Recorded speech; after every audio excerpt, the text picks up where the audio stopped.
Hey everybody, how's it going? How's it going? It is July 3rd, 2024. This is the RambleCast. My name is Cody, and I have a Corbin Davenport with me today. Hello. Fresh, as in a week ago, back from his trip to sunny San Diego. Yes, I went to Qualcomm, where they had a bunch of AI demos, and it. I mostly just remember the airports. Um, the flying was not pleasant. It had been about 4 years since I'd been on a plane. I forgot how miserable it was. Um, so anyway, nationalize all the airlines and maybe even nationalize the airports. Or I don't know. Something went wrong there. But yes, I did see a lot of Qualcomm stuff. I have, unrelated to going to the event. I tried to ask nicely while I was there, but no one at there was going to go for it. But unrelated to the event, I do have a Snapdragon X Elite laptop that I'm reviewing. I'll talk about it later. So if you have questions about this, if you want to dump them in the chat or think about it, even, we'll get to it later. Be prepared, it will be your only chance. Yes, this is Ever. the Lenovo. I think it's the Lenovo Yoga Snapdragon X Elite laptop.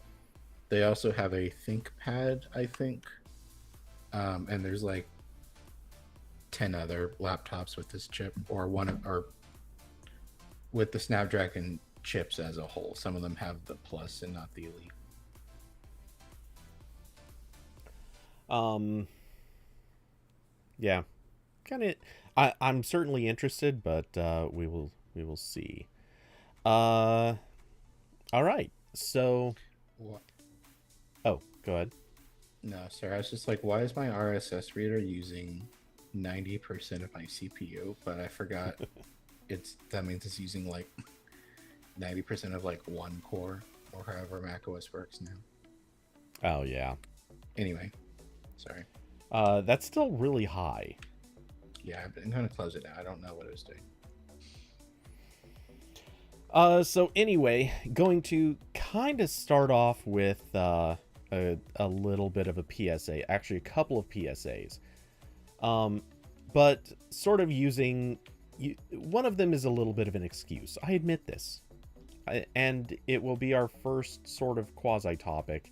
Uh, there's a company called Sky Elements that is in Texas, because of course it is, that has managed to get FAA approval to attach fireworks to drones. I feel like this shouldn't require me saying this, but this is stupid.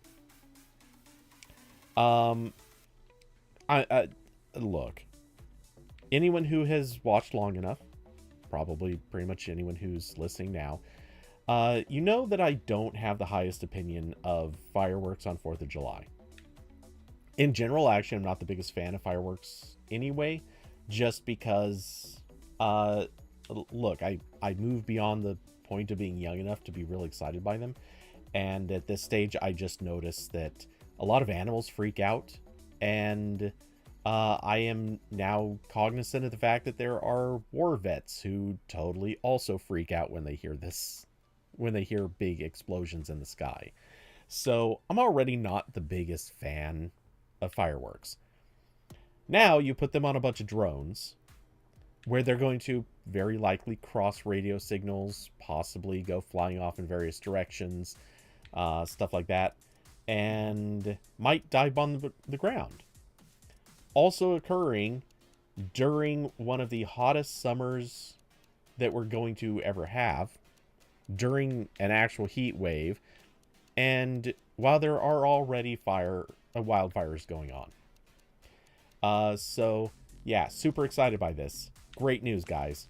Um, my vote is just tell people, if you get the chance, just tell people, don't do this stupid crap. It sucks. That's Yeah. my thought on this. Drones plus fireworks, probably not a good idea. Drones instead of fireworks is pretty cool. All the places experimenting with them for like light shows, um, those are pretty cool.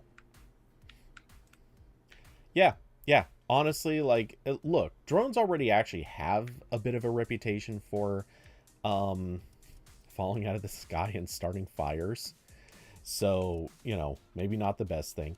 And look, the video that I have playing right now, I don't deny it does look kind of cool, but uh, most of this can actually be done with drones that are equipped with bright LEDs. You don't need fire.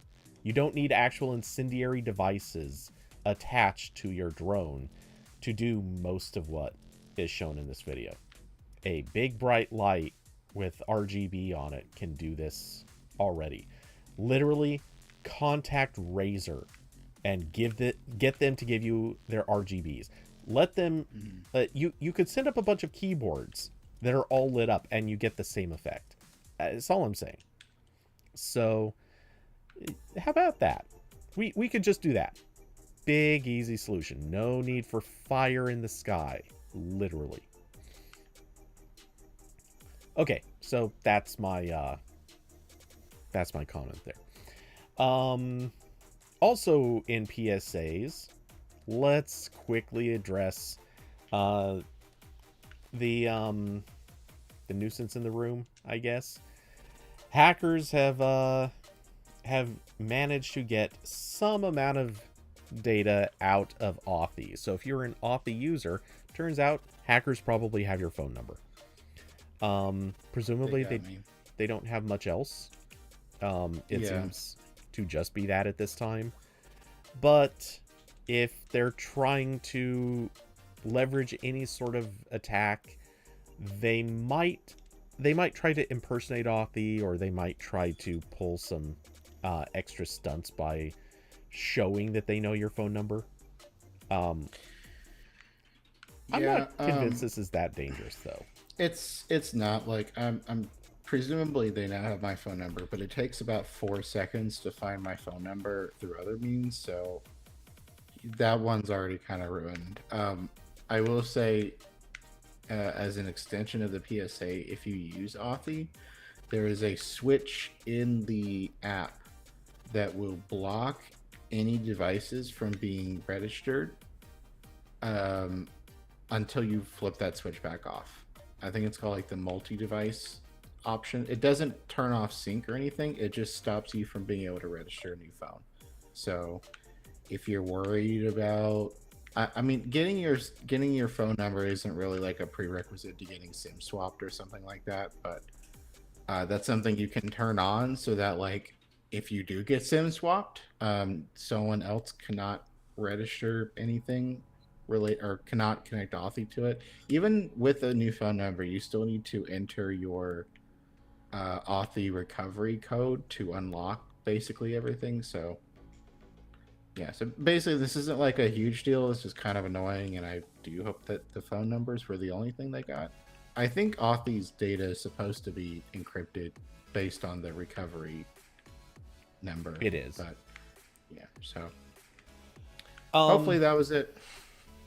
Yeah, and I've said it in the past. This is one of the many reasons why I kind of would like to just not use Authy, because Authy has made itself into kind of a prime target. Now, that's not to say that it's a particularly big or bad problem, but yeah, it has become the most used two-factor authentication service with syncing. Therefore, I think it is it's become a target.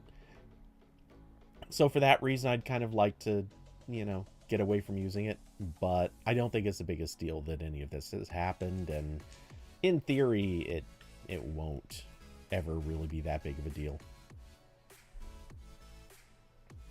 So, yeah, that's about it with that.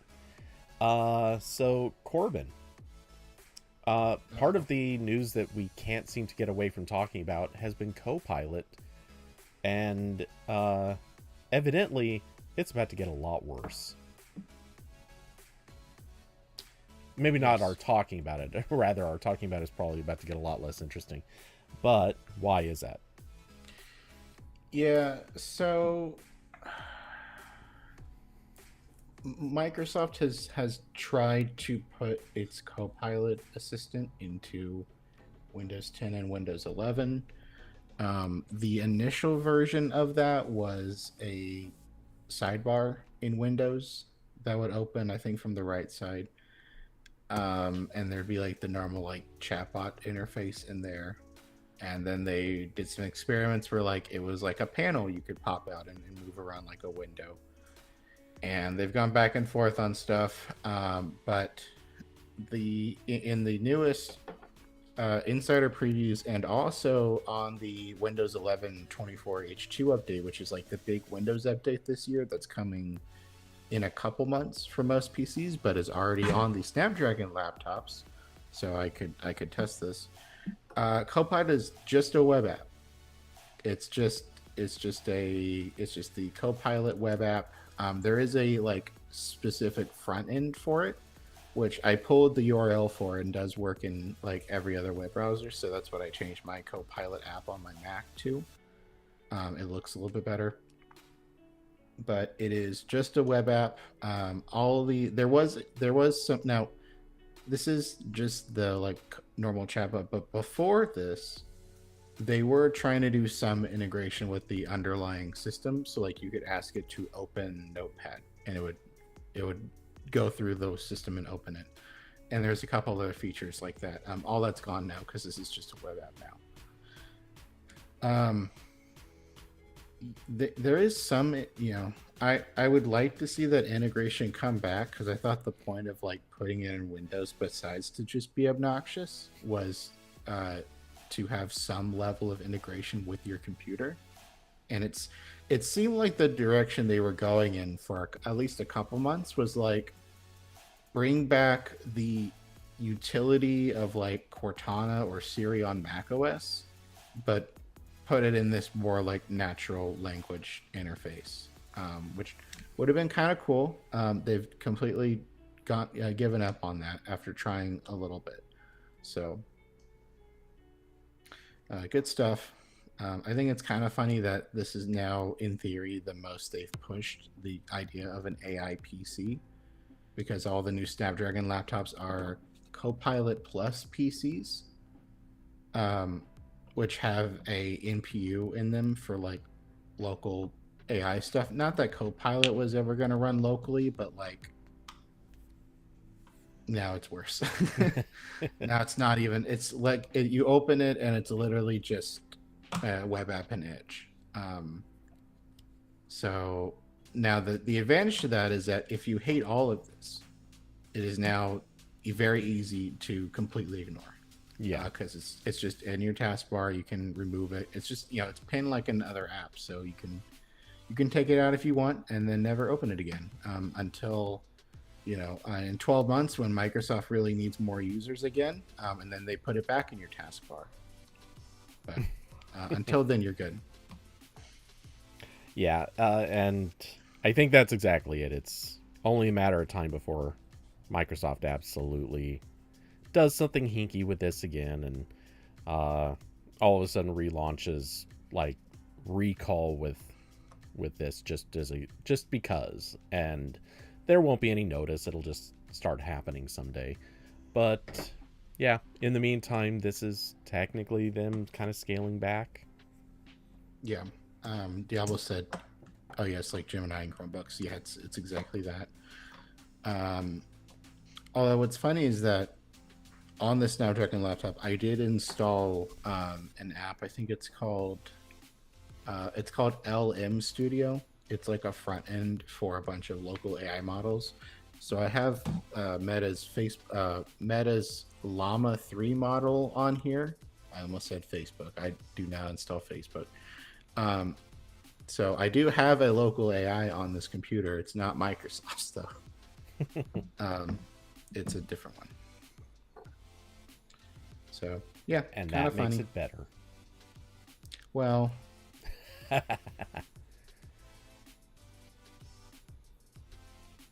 anyway, so that's funny. Well, dot dot dot. Yeah. So overall, I mean, good. I guess I'm glad that there's something resembling moderation, if that's what this kind of is. I'm not sure that's really even the right thing to call it, but it shows maybe some amount of restraint. Restraint is, I think, the better word here.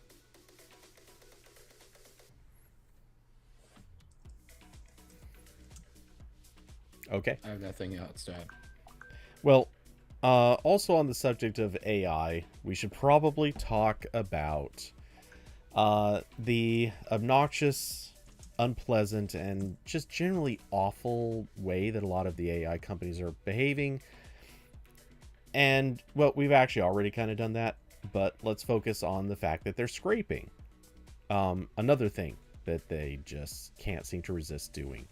And that scraping has taken, or it's caught the attention of obviously a lot of people who don't like the fact that these companies are straight up stealing data, violating terms of service, etc., etc. And now, of all things, Cloudflare has decided to speak up with their own sort of look at me attempt at getting attention. And that's in the form of a new crawler blocker, I'm going to call it.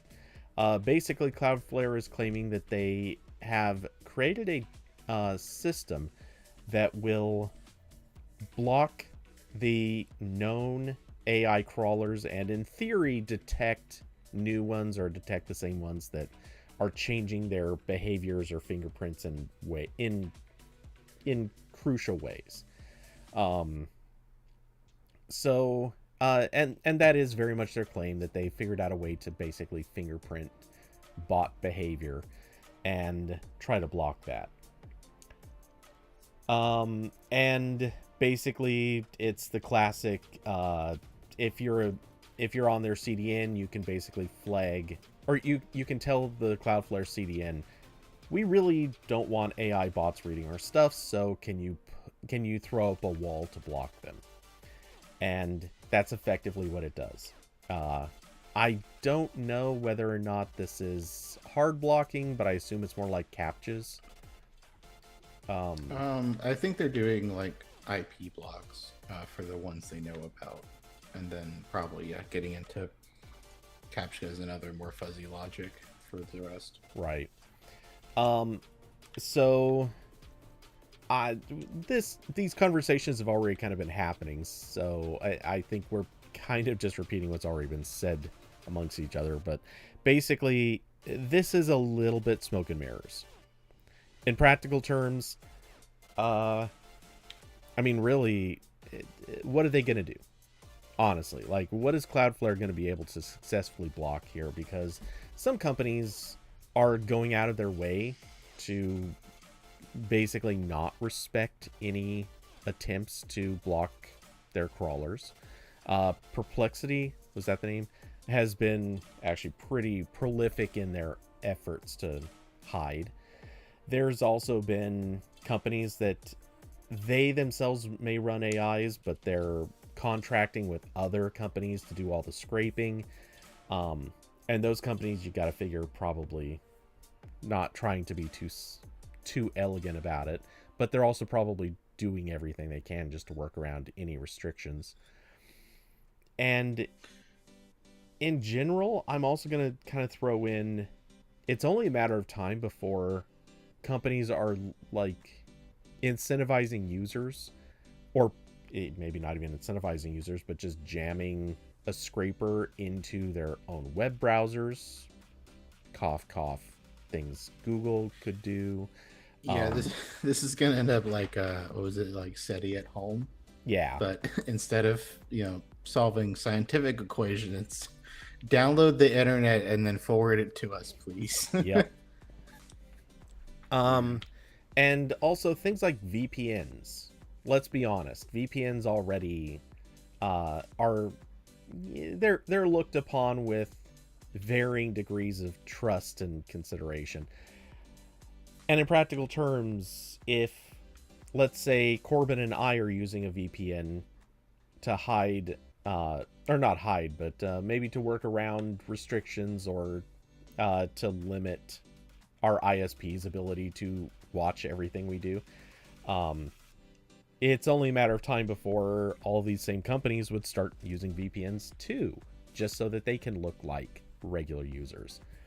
Yeah, there's already a lot of websites that will throw up captchas or just block you if you're using a VPN. So it's kind of the same.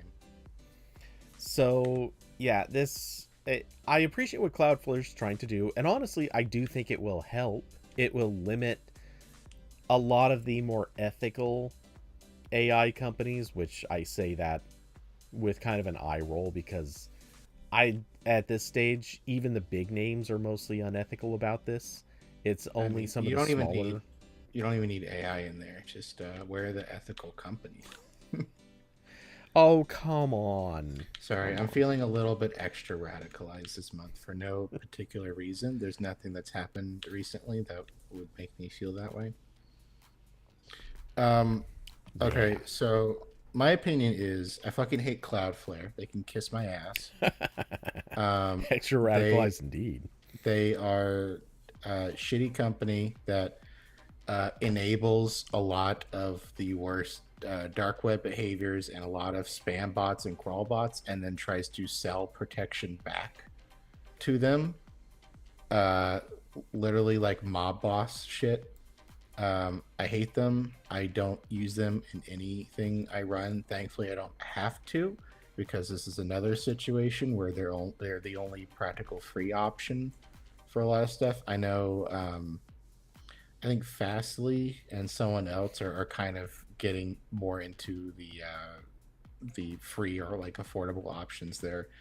But I hate Cloudflare. So as much as I have like kind of tried to do what I can to block AI stuff on my blog, newsletter, site, I'm not gonna set up Cloudflare for now because I fucking hate them. And I do think that this basically, and this was said, I think also in the people over at Mac Stories have been kind of vocal about this lately. Basically, the core problem is like if information is publicly available, you cannot stop this. Like you can throw up captchas, you can block sets of IPs or stuff. There's ways around that. It is harder. Again, this also is very much like the war with ad blockers and websites trying to detect ad blockers. Where like, yeah, it'll work a lot of the time, but it's not like a set thing. We need regulation for this, but that's never going to happen. At least not in the US, maybe in the EU, but then not really clear how that affects sites from other regions. Okay, I'm going to. I think I've said this before, but I am going to kind of interject. We do technically have laws that cover this. I mean, copyright laws and terms of service protection are things that already exist. So, strictly speaking, this is already enforceable. But it's generally enforceable in the sense that you can sue the living crap out of companies that have violated your copyright and or your content rights. And that you can win massive suits. Yeah, if you can prove it. Yeah, and no one has won one of those lawsuits yet. Maybe the New York Times will. They're kind of the main one right now. But it is very hard to prove this stuff, and also I don't have money to go up against OpenAI. So, well, and also, and this is the big caveat to all of this. This is, I believe, the reason why a lot of AI companies are using third parties to do the web scraping, because then the third party is the one who's actually committing the crime, and they're just providing uh, organically grown data to feed into any sort of learning algorithm. So, yeah, I think that this is all. They're already thinking ahead on this.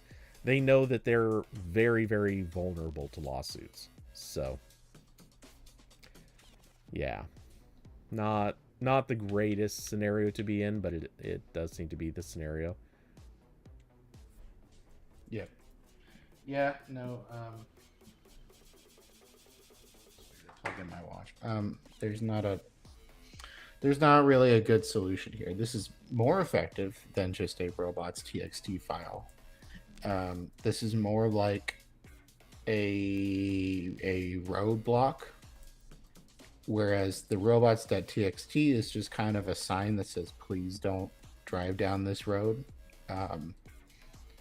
There's sufficient evidence that most of the scrapers are ignoring that, or like Cody said, they are using data collected through other like analytics firms. So yep, good times. Yeah. Or they're just like Adobe and they snuck in terms of service saying if anything you upload to our service anywhere ever, however, we swear we're not going to use any of your personal or business materials. Anything that you've uploaded to our service, we can just feed in and train our AI on it. Mm-hmm. And they've retroactively applied that to any stock material that they've collected over the last decade. So yeah, that's fun. All right, so yeah, I'm certainly not feeling great about Cloudflare's claim. I'm not feeling particularly great, certainly, about the way AI is going, but who knows? Maybe we can get a little bit closer to getting Skynet to kill us quickly. Yeah, I will say what kind of grinds my gears more as a person writing content is not necessarily like my article being scraped and then fed into a giant amorphous AI model, where like maybe if someone can like program it a certain way, they can extract some of what I wrote. I don't like love that. I would like to be compensated for that if that's happening. Good luck. But my biggest issue, honestly, and I realize this is partially just a me thing, as someone who tries to like put care into how they write and explain things, is the AI bots that are sort of user activated that do like summaries and stuff. So like Perplexity does this, where you can point it at a web page, and also ChatGPT, you can point at a web page and be like, summarize this. And I recognize the value in that, especially someone who does sometimes use ChatGPT as like a search engine for sites that are just absolutely intolerable. Like I've asked Copilot a lot, like, where is this item in Fallout 76? Because otherwise I have to go to Fandom Wiki, and that website is not good. God, it really is terrible. But also, I think a lot of people writing that were not paid.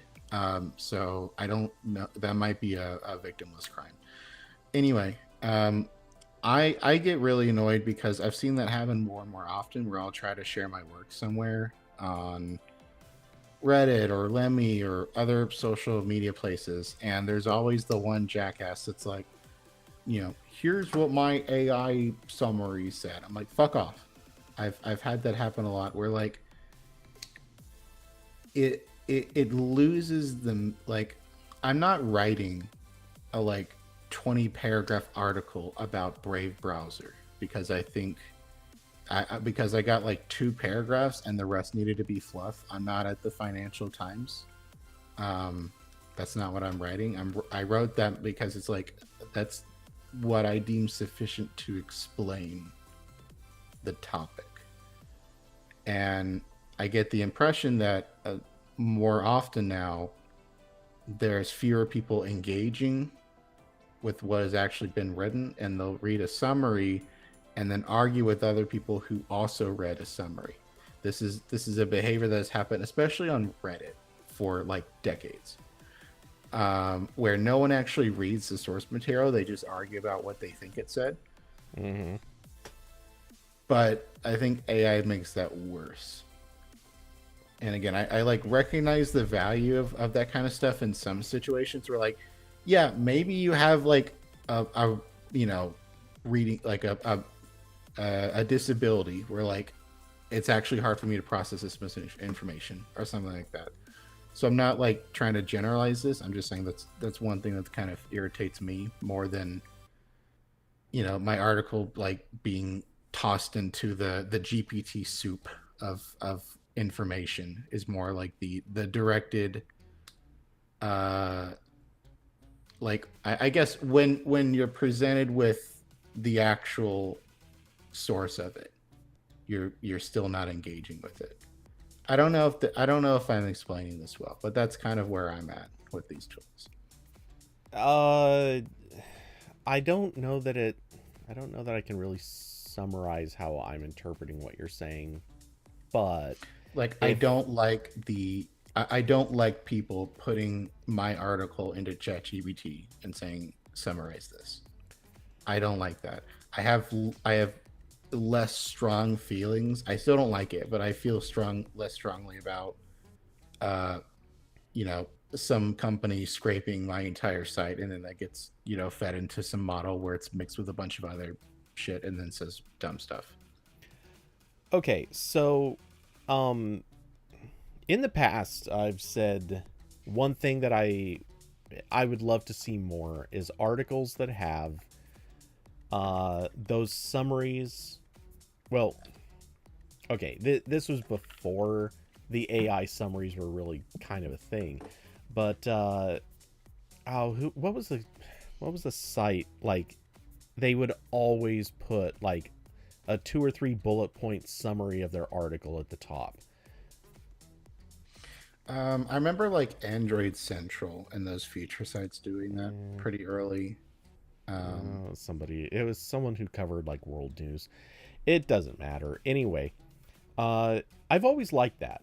And I actually tried doing that a little bit back when I was doing teardowns. There was, I don't know, probably like a dozen teardowns or so that I wrote with uh, really brief bullet point summaries. I think I did them for like every section more than I did for the whole article.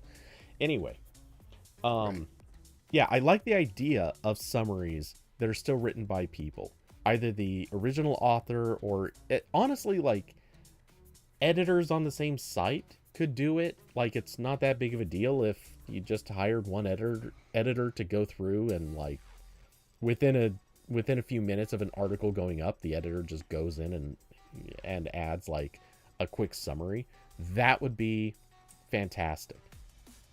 Um I don't I don't love that a thing can look at your article, read it, and by thing I mean a system. It can try to read it, interpret what the article says, and then give you a summary that is not correct to what the Right. article says, and may focus on the wrong things, or might miss the really giant red flag notice that says, uh, like, oh, here's a thing people are doing.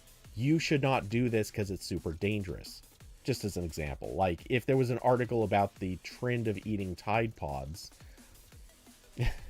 which is just such a convenient example. Right. Or if You it know, was an Onion article about eating yeah, rocks, yeah. maybe you wouldn't want the AI to summarize that.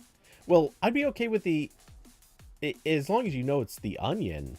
I don't care if it Right. summarizes that. Like, okay, you know the Onion's a parody site, and honestly, they don't even say that enough on the site. But like, if the article is summarizing a thing that it sees and doesn't pick up that big warning, it could literally just tell you, oh, it's right now it's a popular trend to eat Tide Pods. At which point that might be where the summary stops, and it might not include the other part that says, don't do this, it's stupid, you're gonna kill yourself or end up in a poison treatment center or something.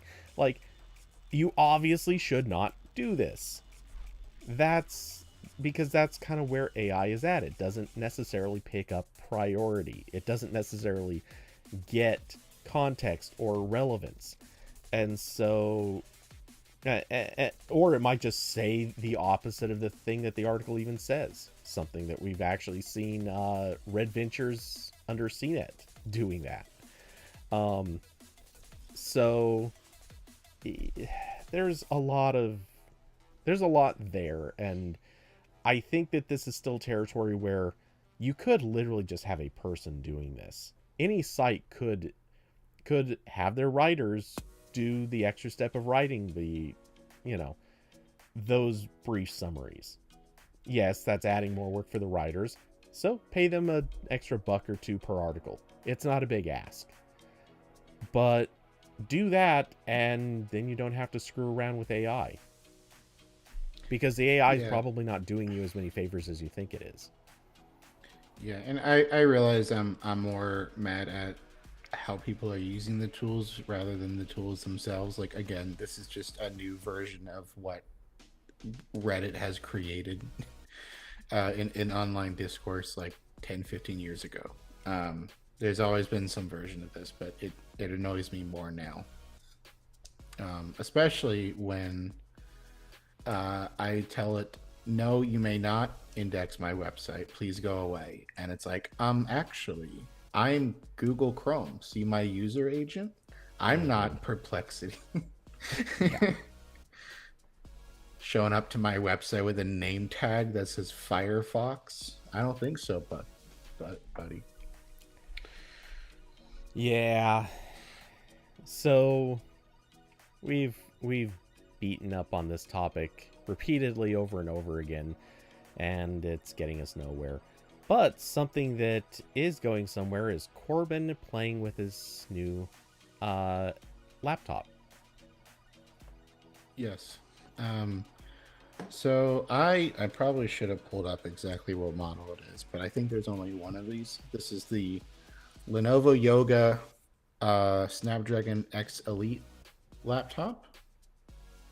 This one's kind of blue, but it's I believe this is almost the same exact chassis they've used for some Intel or AMD models.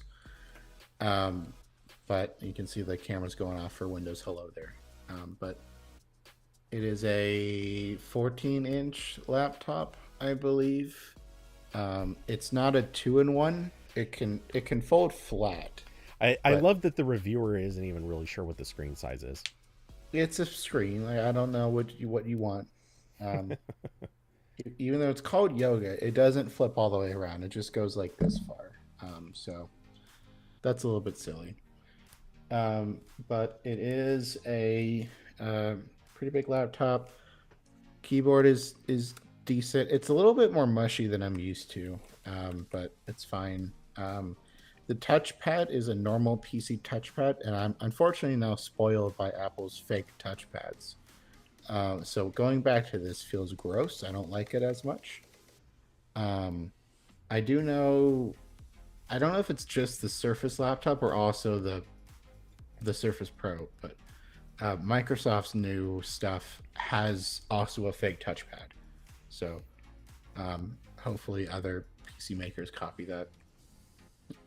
But the main attraction here is that this is one of the first dozen or so PCs with Qualcomm's Snapdragon X chips. So it's based on ARM, not x86. It is it's a new architecture because this is like the third attempt Qualcomm has done to try to make Qualcomm chips in Windows laptops a thing. There was the big push 2 or 3 years ago for the Snapdragon, I think it was 8CX. And then Microsoft had a slightly customized version of that for the Surface Pro X and a few other devices. And then before that, there was something else that was like, well, no, I'm thinking of the same thing. And then much further before that, I don't think they were Qualcomm chips, but there was the whole Windows 11 or Windows 8 RT nonsense that didn't go well. So Yeah. we're on, third time's the charm. This is definitely better. When I use this, it is like a normal Windows laptop. Um, I've been using this mostly with like Firefox and Slack and Discord, and I have installed a few games. It works, it works like a normal Windows laptop for the most part.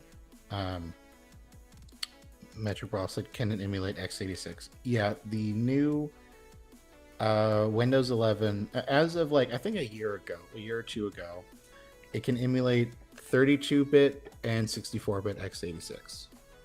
And the newest Windows 11 update, they've renamed that emulator to Prism, and it has better performance now, which I believe it because I installed Discord on this, which is not native, so it's an Electron app running in emulation, which sounds like it'd be really bad. And I was talking to someone who has one of the had one of the earlier ARM Surface devices, and they said Discord was a trash fire on it. It didn't work. It does work fine on here. It's like a little bit slow, but it's fine. It's totally usable. So that's pretty good.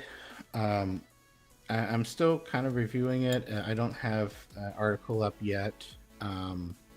I know I'm realizing also how much of my workflow I've moved to like Mac only stuff. So now using Windows is more of a pain, but that's on me. That's not necessarily the laptop's fault. I will say it's interesting to me how ARM Windows in some ways is sort of caught up to Apple in terms of they are where the Apple Silicon Macs were in 2020. They're very competitive with like Apple's newer stuff in performance, but in terms of like being a software platform with native software, it's still pretty far back. The one thing I ran into that I wasn't expecting was there's just no virtualization software. So I wanted to try running Linux on top of Windows because I wanted to test what some of the keys did when they're not under a Windows environment. I just couldn't. I think Hyper-V would work, but that needs Windows 11 Pro, and this has Windows 11 Home. There's no VirtualBox for ARM. There's no VMware. There's no nothing. There is WSL, so that's there. That's good, but that's not really what I was looking for at that moment. Also, there's not really any like IDEs as far as I know. I think the newer Visual Studios run on ARM, but that's not what everyone is going to use. And VS Code is ARM native. That's good. I saw someone complain that Android Studio just doesn't open at all. I haven't tested that yet, but that's not good. And also, because there's no virtualization, you wouldn't be able to test apps on the laptop. So someone said emulation. You can emulate x86, but like I haven't even really found a good option for that. There's not like a good like QEMU. I don't know how that's pronounced. Front end for ARM Windows yet. You can run DOSBox. That's fine, but that's not really what I need most of the time. Yeah, and that's the lowest of bars. Someone said if it's an ARM laptop, could you run Windows RT? No. That was like 32-bit ARM, I believe. This is 64-bit ARM. There's not really backwards compatibility. And also, I think earlier Windows attempts were like really weird. This is like a teeny bit more standardized. It's still not really because it's ARM, but I think this has something approximating UEFI. So like I think there is Linux support in the works. So I think eventually you should be able to put Linux on this, but right now this only boots Windows. That's another thing. That's like not super great. It's like, oh, you might need to boot native Linux or something, or maybe you just want to because it's your computer. You can do what you want. Nope, Not yet. sorry, not yet. Um, so really quick brawl, just to point out, you asked if he's tested it. Just gonna say this: you don't do that with review units, at least not not unless you have a lot of time and you're basically kind of through with testing everything else, because it's basically just standard practice. You don't mess with a review unit, at least And not to the also, level that you're like replacing I don't know firmware or if Windows software. RT was ever like. Can you even get that on a like USB image? Because that was like a weird firmware thing. Technically, you can. I mean, obviously, like Yeah, I anything in don't. the world, I like you can get yeah, TiVo firmware if you want, but you know, yeah, it's hard to, or there's no official path for getting this stuff. yeah. There's not going to be any like drivers or anything for that. So even if it did work, it wouldn't be that useful. Um, and also to be fair, Windows RT was one of those things. Every well, I'm going to air quote version of it was technically custom built to an extent for the hardware that it was running on. I wouldn't say that it was quite as locked down as like Mac OS was for a long time, but it was to that tune. I mean, they really made it for the hardware it was going to run on. The hardware that it was running on was designed for Windows RT. Not that any of these things made it ever actually good, just acknowledging that they were designed with each in mind. So, Yeah, yeah. yeah, Our ARMS is very different than x86. It's not nearly as standardized. So at I least not don't yet. I don't think it would boot. It would That would be my assumption. Um, because also there wasn't like a generic build of Windows RT. It No. was like per device. So ARM Windows is already very different in that respect. Where like you can download an ISO image of ARM Windows, and that's what you do if you have like a Parallels VM in a Mac or something like that. So it's better now. Back then it was a little bit more like Android, where it was very device specific. Yeah. And I would also go so far as to say that that, along with pretty much everything else you said, these are the growing pain stages. This is just sort of where hardware is at and where it's going to be for some time from now. Just because, look, ARM with desktop operating systems is I mean, it's not far from a new concept, but it's a thing that still requires a lot of time for everyone to implement it, support it, to kind of come around to that. So, yeah, we're definitely still. I wouldn't say it's in the early stages. I'd say we're more in that transitional stage, which is still It's got a lot of growing pains attached to it. Yeah, it's like there's very like most of the stuff that's not there, like I expect to be not there. But Yeah. also if I'm putting myself in the mindset of someone buying a $800 computer, it's like, well, they might they might have issues with some of this. So something to consider as I try to review this. But like, there's definitely some stuff where I'm like, wow, that works pretty well. Like I've really had no issues with the emulation layer so far. Again, performance is pretty good. Um, all the web browsers are ARM native now on Windows. That's good. Um, you can download Steam, play games through that. I did find out that you can't download games from the Microsoft Store or like Xbox because they will only download to devices that meet the system requirements, and they don't have they don't have logic in there yet to be like, well, actually, the ARM devices can run x86.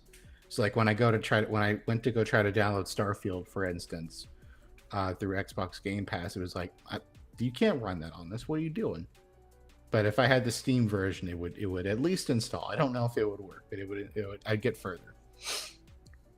who uses the Microsoft Store. Everyone who has Game Pass and wants to play games on PC, because that's where you download them from. You can download them through the Xbox app, but that's just a front end for the same system. So, yeah. But yeah, also yeah. So some very weird platform stuff, and I have some issues with the laptop. I don't really like the touchpad because now I'm used to Apple's fake touchpads.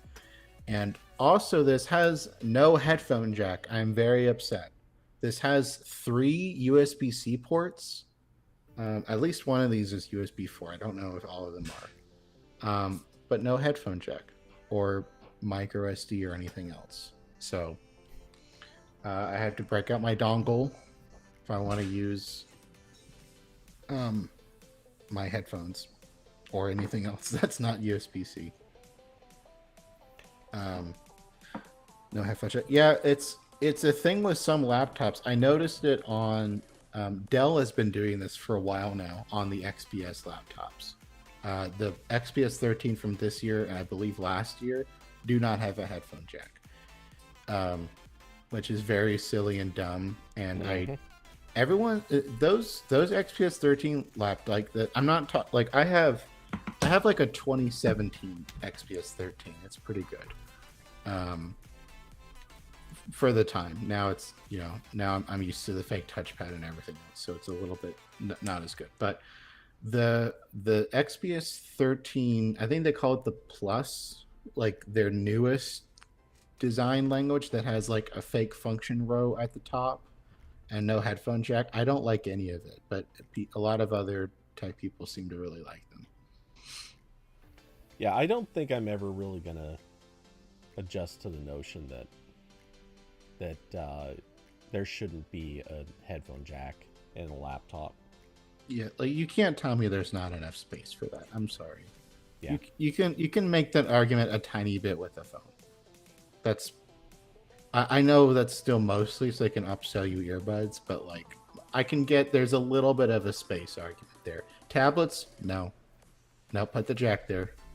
Laptops, no. That should have that. Especially they have the audacity to do that on Windows, which just has a really bad Bluetooth stack. You can't do that to me.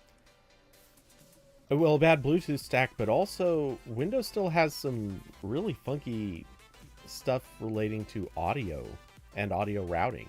So, frankly, I wouldn't really have a lot of trust that it's going to handle audio over USB-C all the time. Yeah, I've not actually tested my dongle yet, so I'll have to get back to you, see if that works. But I would imagine it does because what's funny is I have the actually it's up here. All right. I'll grab it. Hold on. Episode title: Corbin hasn't tested his dongle yet. I haven't tested the dongle. Okay, so I have. Grab it. So I did do the Apple customer thing, get like 2 or 3 of their headphone dongles because I know I lose them all the time. So I do have this. And what's funny is that I've actually used this with my Power Mac G3 running OS 9, and it does work because I didn't have a headphone jack like closer than the big tower underneath, and this shows up as just like a USB speaker, so it did work. So I'd be shocked if it didn't work here, but I will test that. So anyway, that's the laptop thus far. Kind of impressive in some ways, and then in other ways it feels kind of dumb, and I don't know if I can recommend these to normal people yet. I think if you're a normal person who like knows, if you know the limits, like if I was gonna buy a Windows laptop today, it would almost certainly be one of these, because they do have much better power efficiency. The battery life, from what I can tell so far, is very good. The sleep mode actually works, which is more than you can say for most Windows laptops. But there are a lot of limitations, even compared to ARM Mac. So something to be aware of. Power Mac G3. Yes, I do have a Power Mac G3. It's over there.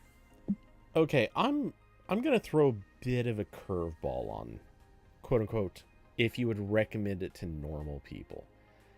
Because I think the definition of normal people probably implies or infers um I I I think normal people at this stage do almost everything in a web browser anyway. Yeah, Um yeah, I would agree, and for that it's great. Like all the web browsers are ARM now, so that part's fine.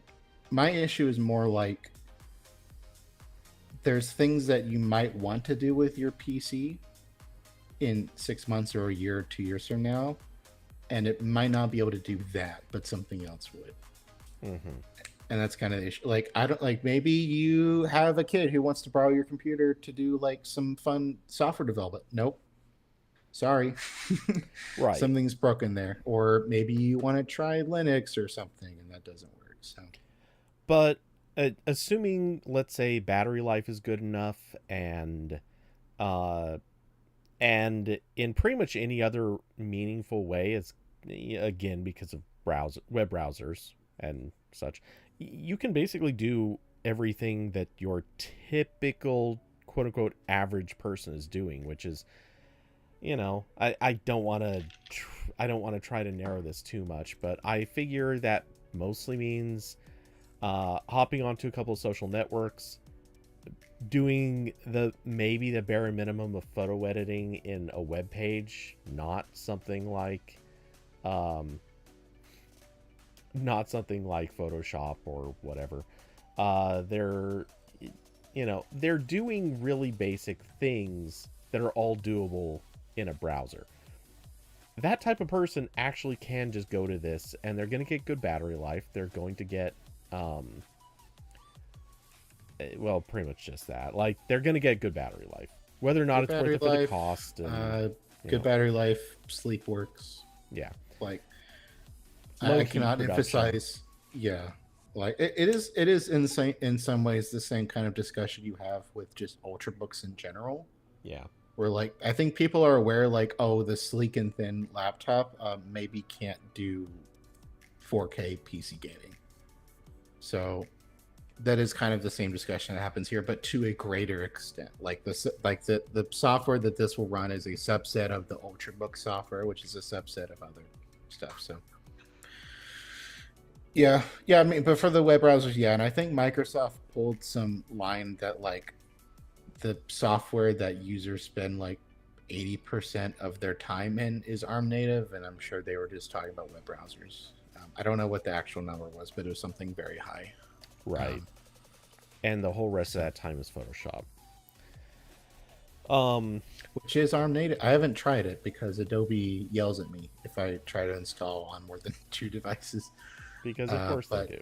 yeah, but Photoshop has been ARM native for a while. I think Premiere is now, or will be soon. I think Illustrator. So they're getting there. Slowly, but not so surely. Uh, Magic Brawl said, "Why not a G4 Cube?" I have a Power Mac G3 because I took it from a family member, uh, and so that's just what I have. But I don't use it a ton because I got a 2010 Mac Mini that is back there that runs most of the same software but much faster and better, and it uses like 5 watts of power. So that poor G3, it doesn't want to be a modern computer. I've dragged it to be one, but it's not happy whenever I boot into Tiger. It says, "Please let me die. I wasn't meant to do this. I was meant to run Photoshop CS1. Don't make me do this." But yeah, it has an SSD in there, and it's maxed out RAM, which is 1 gig. And it is very funny to boot into Mac OS 9 with a gig of RAM and an SSD. Fastest OS 9 in the West.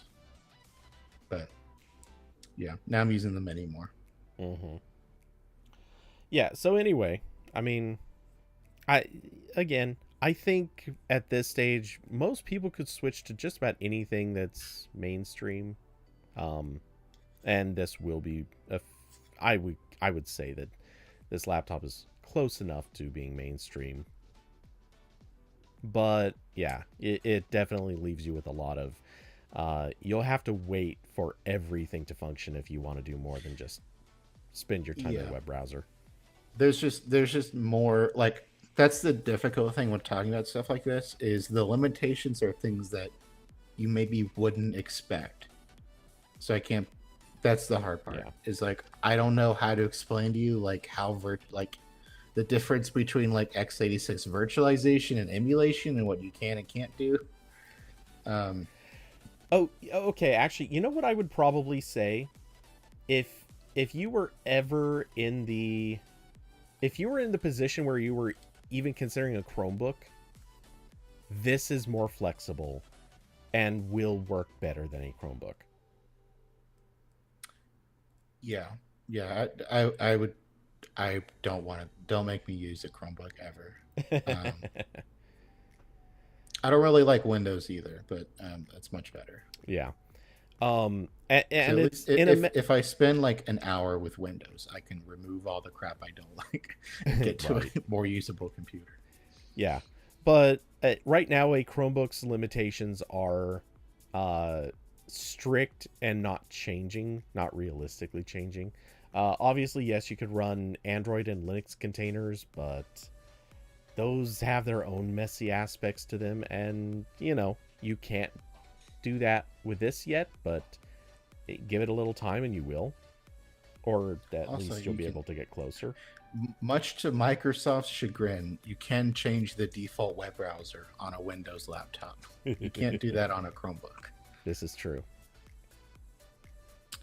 Aren't Chromebooks just expensive paperweights? Someone got Windows 7 on Chromebook. I mean, Chromebooks are they are Chrome browser plus Android with the Play Store plus a Linux VM.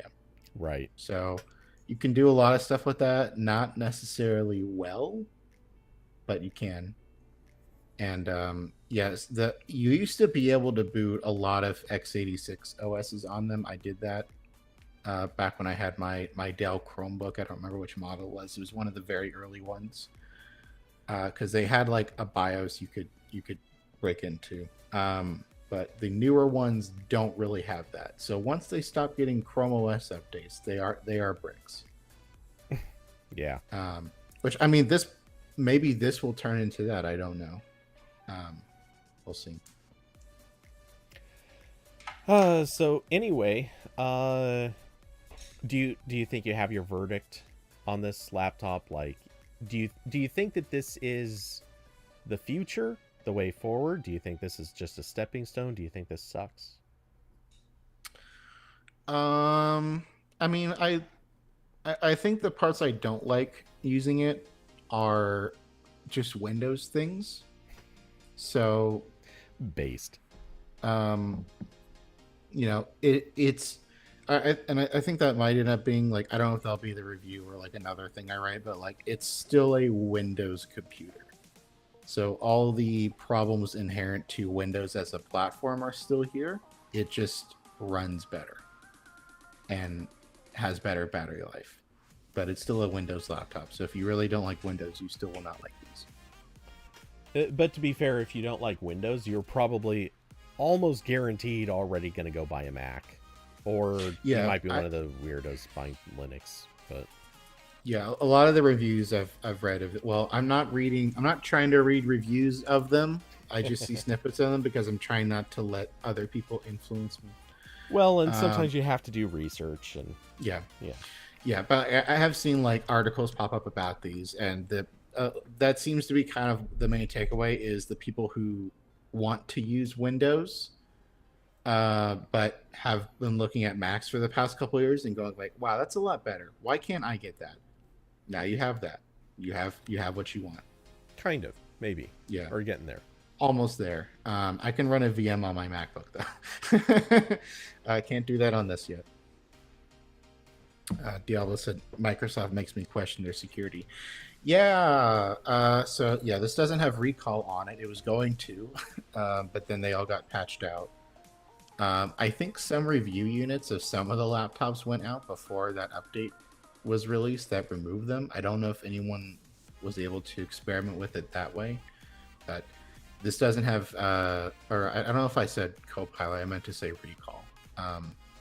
This does not have the recall feature at all, and it seems like it's going to be a while before that shows up even in the insider channels, and then it'll be a couple months probably after that when it shows up on retail units. So I can't test that or have any thoughts about it.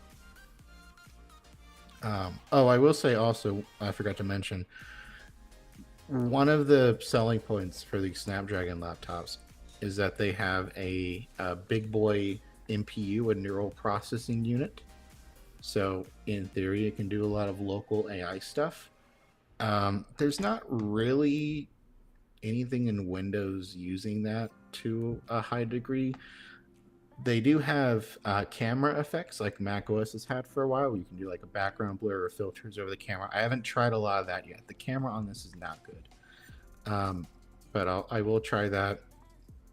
I think you can do like AI image generation in like Paint, and it will use the local NPU, but then it'll send the result up to like Microsoft servers to do quality check. So not super useful there. The one thing I was trying was there's an app called LM Studio. Yeah, you talked about that earlier. Okay, yeah. So I was running that on here, and they have a Snapdragon build available, so it is running natively, but it does not use the NPU, as far as I know. It is just CPU, but it still runs very well. I downloaded Llama 3. I think it's the 8 billion parameter version, which is like one of the. It's very scaled down from like what Meta would deploy on its servers. But it's still like a chatbot. I was able to ask it like some like coding questions, and it seemed to work okay. So that's kind of cool.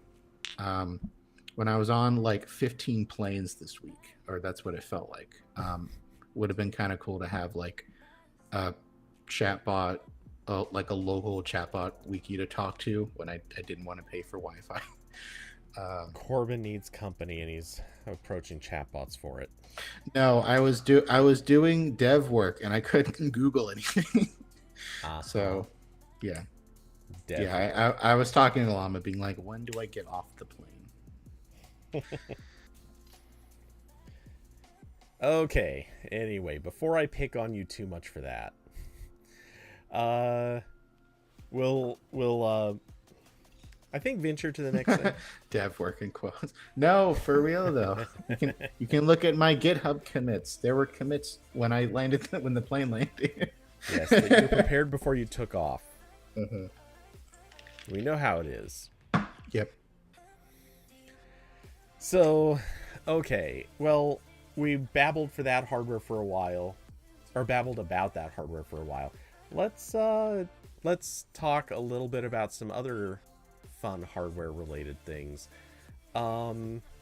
So I'm gonna switch the order of this, but we'll just talk about Apple for a second, because after all, Apple was our consideration as the alternative to this. But turns out that for iPhone displays and batteries, third-party options are actually kind of an option now. That's sort of happening, which we kind of knew was happening or going to happen, but I guess this is now official as Corbin drops out. Sorry, I pressed the wrong button.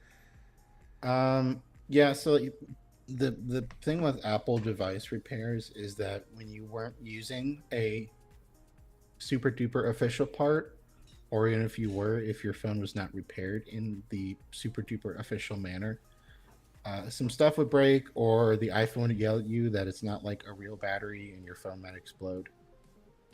And some of that should be resolved now. So Apple says that True Tone, which is the thing where the iPhone's screen colors will change a little bit to better match the environment you're in, that should work fully with third-party displays or just any replacement display. And also battery health data should be functional for third-party batteries. So, you know, more steps to being more repair friendly. Apple has a lot more to do in that department, but I'll say. still good. Still good. My current iPhone plan is still to just hang on to this 15 for a very long time and maybe get a battery replacement after 2 years, and hoping by then it'll be cheap. I think Apple charges like $100 for that, which is like not too bad, but yeah. So yeah, better third party parts support. Yeah. And obviously this is long overdue. It's good to see that they're finally giving in on this. Obviously, most of this is in response to the fact that several right to repair bills have passed, including Oregon's, which has been the most aggressive of the batch.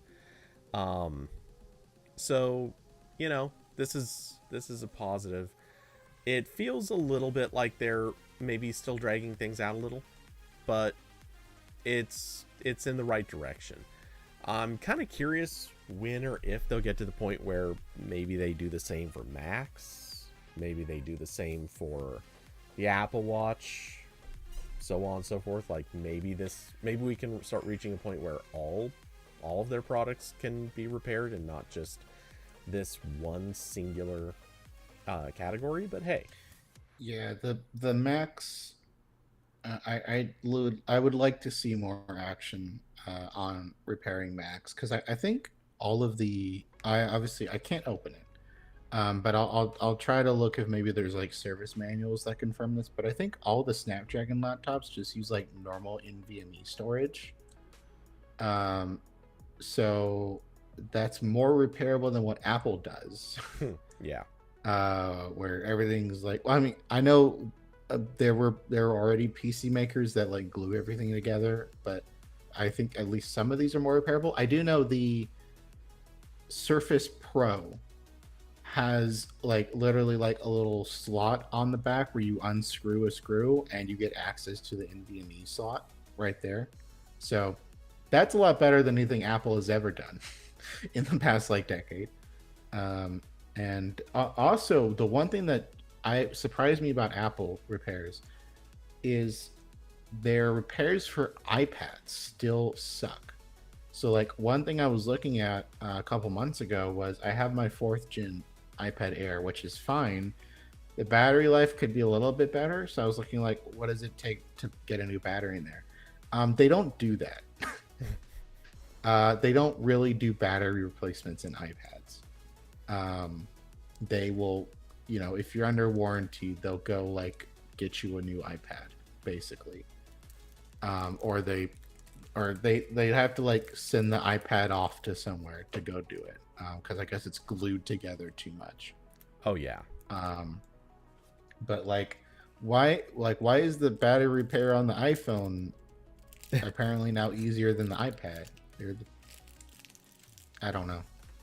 Yeah, and also given Mac. That the like, iPad I is think, basically just a shell around a battery. Yeah, and like I think Mac battery replacements are still like kind of not that difficult. Obviously, they can do those in stores. Yeah, that's what I mean. Like, it's just a lot of screws. So yeah, Apple has still a very long ways to go here.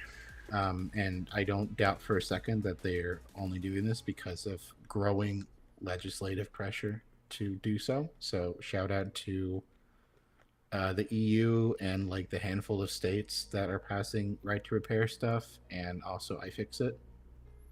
iFixit are the real MVPs. And also, like Hoopy said, Apple is committed to repairability, in parentheses, on the devices lawmakers are looking at. Yeah. Don't ask how repairable AirPods are. Don't worry about that. Okay, but to be fair, there's what, like 3 earbuds on the market. Why can't I put new double A's in my AirPods, Cody? Explain that. It's just like little like hoop earrings, but it's like a like a double A cell hanging from my ear.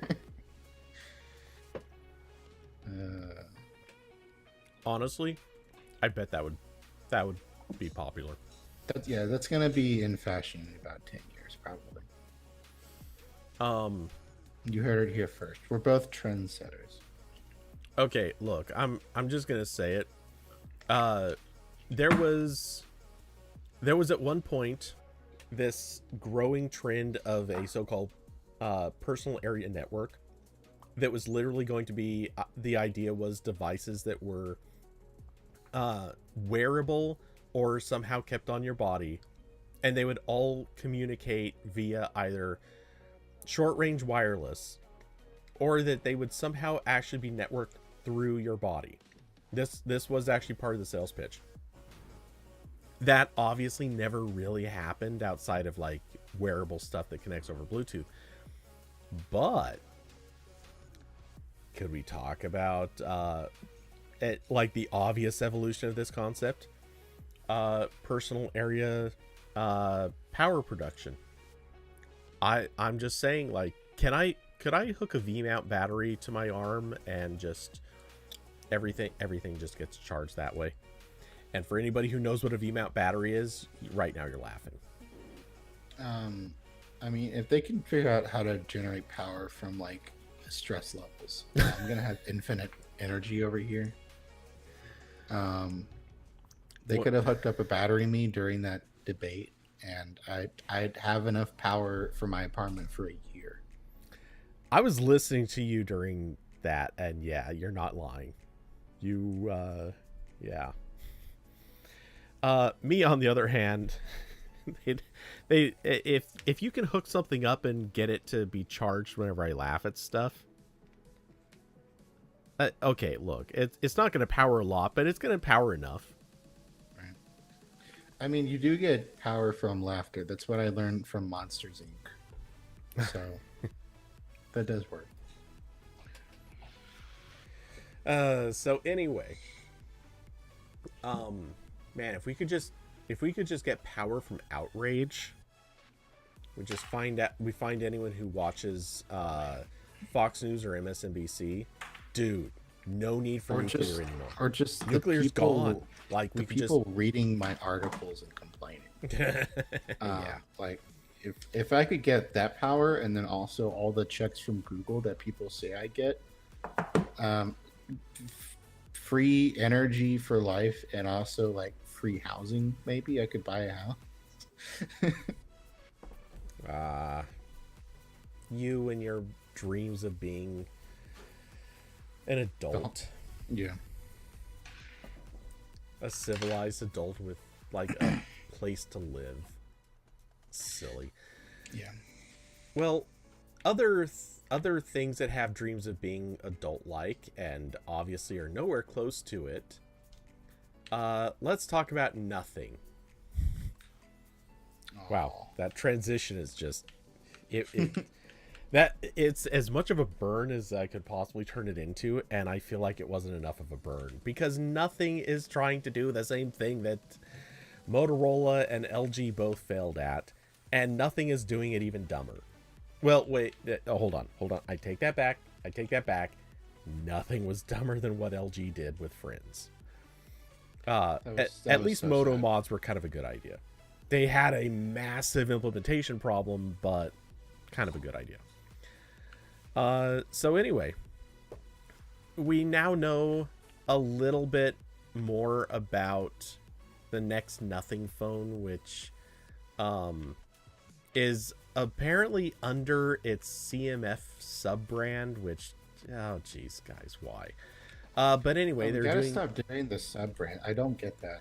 Like, Nothing is not a big enough brand to have a sub-brand. You barely have a brand. Why are you diluting your little baby brand? What are you guys doing? I say that as a person with 2 YouTube channels that doesn't. Anyway. Well, you're not trying to sell physical products. It's fine. Well, What okay, Corbin we don't. doesn't know is the merch shop is opening, Right. and no. Anyway, yeah. So this they're going to do a phone that apparently supports mods, and they looked at what LG and Motorola did, and were like, you know, the problem with those, you could pop them on and off conveniently. We can't. You know what? That's the problem. That is absolutely the difference. What we're going to do is make them less convenient. We're going to make them less fun to use. We're going to make it so you have to unscrew a screw and then screw your mod back on. This idea is screwed, is really what I'm saying. Yeah, I mean, I think like, I think this is a little bit of a fun idea because this you can do stuff with this that like I would not feel comfortable doing with like MagSafe. Like in terms of like when I see actually I'll give you an like example. Putting your credit card and ID on the back of a phone. Well, that and also I've seen some pop sockets that do MagSafe. Like, I don't know, guy. Maybe I don't know if I would feel that comfortable with that. But like, No, if that's it's a dumb screwed idea. in, sure, that's not good. That's like me, you know, tapping on the top of the truck. It's like that's fine. That's not going anywhere. Look, I will briefly acknowledge, like, a pop socket, not the pop socket itself. Like, don't put all of the weight of the phone on this and wing it around a few times. That would be a really bad idea. But more like a stand that you just prop your phone onto. Okay, you know, that sort of thing's fine. Yeah, I do have a little. It has kind of like a pop socket attachment, but its main purpose is putting the phone on top of like a laptop screen for the, I forget what Apple calls it, but it's the thing where the iPhone can be a webcam for the Mac. That one seems fine, but yeah, it's more like moving my phone around, putting all the weight on just the socket. It's a little scary. Yeah. So anyway, this is I don't think there's a whole lot to say on this. I don't want to belabor it too much, but yeah, this is apparently a thing that they're going to try to make into a thing. At least look, I will grant them this. And man, this is the biggest of grantings, but every idea like this has to start somewhere. You are never going to start with a big ecosystem of things built out for it. That's all. That is all real. And the thing is, though, if they want this to work, they're really, really going to have to find a lot of ways to build out an ecosystem of things people might want to attach to their phones. And what I would recommend, I think that this is a thing that we could actually use, even though I don't like the screwing in part of it, but whatever. What I think nothing should actually be doing here is trying to work with other companies. Try approaching other companies about creating, we'll air quote, standards, and maybe, just maybe, this has a potential of taking off among those companies. Look, you're probably not going to get, let's say, Samsung on board, but maybe you get Asus. Maybe you get OnePlus. Maybe you talk a few other companies into it. Like, if you get a few companies to do this and you get a bit of a hardware ecosystem going, great. That is a thing that could become interesting. And who knows, maybe you could even talk, I don't see it happening with Google because Google's trying to be Apple and they would never put exposed screws on the back of their phones. But yeah, this is something that like Asus would definitely do on like their ROG phone. Like that's entirely their thing. Yeah. I don't think OnePlus would even be into this, but maybe OnePlus kind of likes to tinker with some odd ideas. But yeah, and there's also, I'm just gonna say it. Look, the idea of screwing stuff in, not the worst idea I've ever heard, but I feel like this is just begging for people to not be happy with like sliding their phone in and out of their pocket and watching as these exposed screws and sharp edges just rip apart your denim, or you know, people who are like setting these on maybe delicate wood surfaces, watching as the wood gets scraped up. Like, this does not seem like a good user-friendly design. I get that it has the industrial appeal, and that actually is a thing some people love. I actually kind of like it sometimes, but this does not feel like the device I want to do an industrial look with. Mm-hmm. Also, if you're gonna do this, I'm just gonna put this out there: go all the way. Go all the way. Hear me out. Cyberpunk style. Just saying. Expose like some decorative gears on the outside, moving components, just because. Maybe something that produces a tiny bit of steam. Oh, sorry, I said cyberpunk, I meant steampunk. My bad. Okay. Yeah. Brain went to the wrong word. Steampunk phone. Look, it's not for Etsy anymore. Or it's not just for Etsy anymore. They should make an adapter for camera mounts. That'd be cool. Yeah, oh god. Yeah, Don't get me started on that. Go talk to Moment. Get them to make something.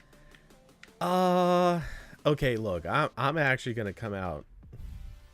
Hot take. But Pride Month's already over, Cody. You missed your chance. Nice. Look, Moment's mount, it made sense. It was actually a really good idea for the M series. Now that they moved on to the T series, one of the things I really wish they had done is try something different, because I don't think their mount is like, it's still a good idea having it in custom cases, but I don't think the mount is necessarily serving them that well anymore. I think they would be better designing a completely different mount style that could be a little bit more precise, a little bit easier to actually mount a lens on. I know that sounds weird because it's really not that hard to mount a T-series lens, but it's not as easy as it was with M mount, which is weird. I don't like the mount on my Moment case when I use it on my iPhone, because the actual mounting mechanism I think is 3D printed, and it doesn't feel that reliable. That's true too. Well, I don't think it's 3D printed. It's definitely injection molded, but just because the number of them that they have to make, 3D printing would obviously not work. But yeah, I don't like it as much. I wish that they had come up with something a little different. Like, give me something that the lens snaps into, perhaps. I don't know. And that being said, every other method I've seen of mounting a lens on a phone is also not great for one reason or another. The other example that immediately comes to mind is Webscraped, and their thing is obviously like a full-size camera cage. It's overkill. It obviously wouldn't be appropriate either. But it would be kind of nice if maybe phones came with a design that was more compatible with... Actually, what I really want, you know what? I'm going to go kind of crazy here and say what I really want is a design that is not only good for mounting camera lenses, but a design that makes the phone easier to mount inside of like a gimbal. And it wouldn't just be for gimbals. I mean, I'm using that as the immediate example, but car mounts.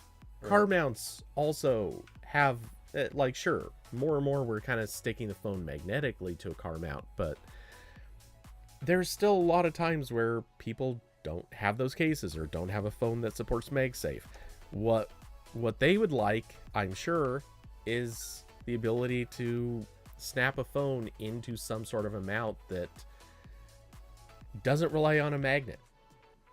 And sometimes you don't want your phone to just be magnetically attached. You want it to clip into something. I'm just saying, like, give us that. Come up with a standard that camera lenses could clip into, that gimbals could clip into, or your phone could clip to a gimbal, anything like that. Give us more than a magnet, and then you have a good idea. The thing that's interesting to me is do we have a single Android phone yet that is Qi2, like the open source MagSafe? Well, not open source, but like not Apple explicit. That is officially G2 as far as I know. No. Yeah. That is compatible with it. I believe there are a few. Okay. Like, they're not officially compatible. It's more that they copied the original MagSafe, yeah. and obviously that just happens to be G2 compatible also. We do have those. I forget what they are, but I believe OnePlus was one of them.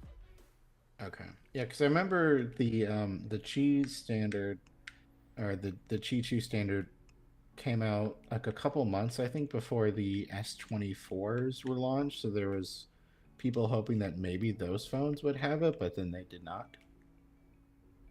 Right. So I don't know if maybe next year they'll do that, if there just wasn't like enough development time from when they were like sure that was going to be an option. I would imagine not. That makes sense, but and to be fair, I'm also not 100% confident that Samsung is going to be the quickest to adopt this. And unfortunately, we know Google isn't the quickest to adopt things like that, so it is what it is. Yeah, I mean, I guess maybe not Samsung because they just have like a global audience, but like Google especially is very weird because they do focus on the US and they make it a point to be an iPhone competitor.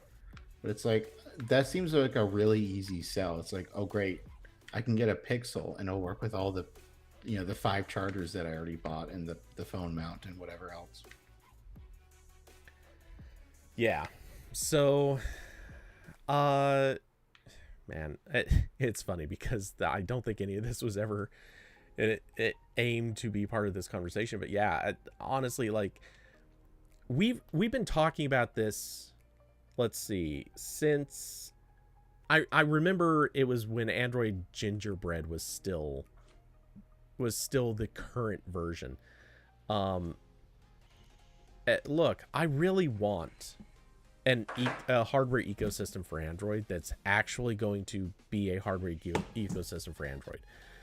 Right now, the only things that are standard for Android phones in any way, shape, or form are a couple of standards that Apple said, yeah, sure, we'll give those up. That's it. And even most of that stuff isn't standard on Android yet, like G2. I'm just saying, can we please, pretty please, just get a few companies together and get them all to collectively agree, yeah, it's better for us if we just do this.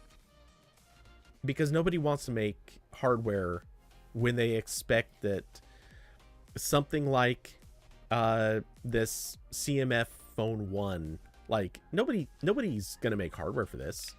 This is 100% going to be some accessories that nothing sells. And nothing is descriptive of what their sales figures are going to be. Really expensive. Probably, yes. And they will sell a few. I don't doubt for a second they'll sell some, but they're not going to sell that many because the CMF 1 or CMF Phone 1 is not going to sell super high numbers. Maybe in whatever market they happen to target, they might do a little better with. I don't know, but I don't see this being a big market-leading product. And accessories for not big market leading products don't usually do well. Yeah. So I'm yeah, I just don't see this playing out. And if this isn't going to play out, why not find a couple of other companies and just be like, yo, let's work together. Let's come up with a system. We'll all do it. We'll license it out so we're all, those of us that work together on it and supported it and endorse it, we own it together. Like, we're no licensing fees, nothing like that. But let's charge everybody else some moderate license fee. They get to be part of this system too, and we're all happy. We make our money. Doesn't matter whether we make the sales or someone else makes the sale. The money's there. That they can do that. Get Google and Samsung together on this, and maybe one other company, just because, probably OnePlus, because they have a weird ability to move people to things like this. Get them involved, and you're done. Like, you have a hardware ecosystem, and people start supporting it. It only makes sense. It is madness not to do that. All right. It is 8:00 here, so I can do one more topic, and then I got to go. Okay, that's good, because there is exactly one more topic, and it's barely even a topic. Nice. Those are my favorite. So, I almost didn't even talk about this one, but I just left it here in case. Mastodon is rolling out a byline feature for journalists in the Fediverse. So, the very simple explanation of this is, if somebody shares a link to an article written by somebody who is on Mastodon, then the bottom of that link, or the bottom of the preview, will include a section that says more by, and it'll link to the author and their by. Well, it'll link to their Mastodon account, really. I mean, that's what it's actually linking to. So, hey, that's kind of neat. Yeah, so basically how this is still like a very early test. They made that clear in the blog post. This is a thing that the site has to support. And also the site right now has to email mastodon.social to enable this, and that's how it works for each server. But they said, like, that's just while this is like a test. It will eventually not need that, because they don't want to add more annoying moderation tasks for whoever's running the server. But it definitely seems cool. I don't know if Twitter ever had this. I know Twitter had a meta tag where you could define the Twitter user of a web page, but I don't know if that was ever like exposed in the UI or anything like that, or if it was just an identifier. I don't remember, but definitely cool. I think the Ice Cubes app is working to support this already. So, cool stuff. I will say, I don't know, this is really what I wish the Mastodon devs were working on. I understand there's different people that are going to do different stuff, and probably the person who implemented this is not the same person who would be working on, like, server user migrations or the ability to turn off replies for a post after it has been posted. But there's a lot of things that, like, I kind of wish Mastodon had already, that, like, a lot of people ask for, that it probably should have, but it still doesn't. Especially in light of the Twitter influx that is now mostly diminished. Yeah. So, yeah. Okay, so I don't disagree with anything you just said, but... Right, because everything I say is exactly correct. No one can ever have a different opinion. But... I am going to say I think this is actually a pretty smart feature to implement, because right now there are, like, when the Twitter influx happened, there were obviously a lot of people jumping to different places. Some went to Blue Sky, some went to Mastodon, some waited around or added threads to their repertoire, whatever. What stands out to me about this is of the group, a big chunk of journalists wanted to go to Mastodon. And obviously some of them have since left for Threads, some have gone to Blue Sky, some are again just kind of being multi-network people, whatever.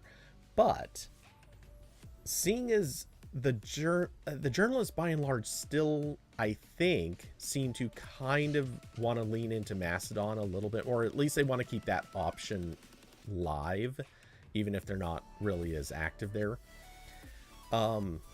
Yeah, I see a lot of people that like have Mastodon in their rotation of like places to post to. Right. And what stands out to me is this is one of those features that's it appeals to them and it will attract them. So I think they want to see this. Now, again, obviously, that's not relevant to everybody who's on Mastodon. It's not relevant, in fact, to the majority of people on Mastodon.